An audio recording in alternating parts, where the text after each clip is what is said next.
你仲喺度 Alt 加 Tab 切嚟切去 ，VS Code 內建 Terminal 幫你一個視窗搞掂晒。Hello 各位，今集講 VS Code 一個好多人忽略但係超級實用嘅功能，內建 Terminal。以前寫 code 你可能要另外開個 Terminal 視窗，不停 Alt 加 Tab 切嚟切去，真係好煩。VS Code 直接內建咗 Terminal， 撳 Control 加反引號就開到，即係 S 下面嗰個鍵。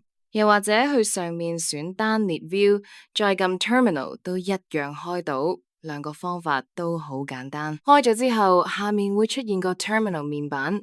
Windows 預設係 PowerShell Mac 就係 JSUS 或者 Bash。想轉用其他 Shell， 撳 Terminal 旁邊個下拉箭嘴就可以揀，例如 Git Bash 或 Command Prompt。你仲可以同時開多個 Terminal， 撳加號新增，撳垃圾桶就關閉。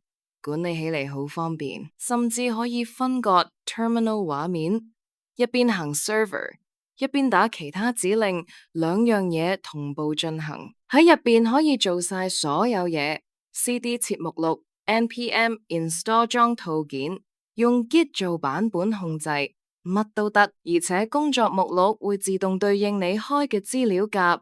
唔使再自己 CD 去正確路徑，方便好多。內建 Terminal 令到工作流程更順暢啊！下集講搜尋同取代功能，幫你快速揾嘢改嘢。下集見。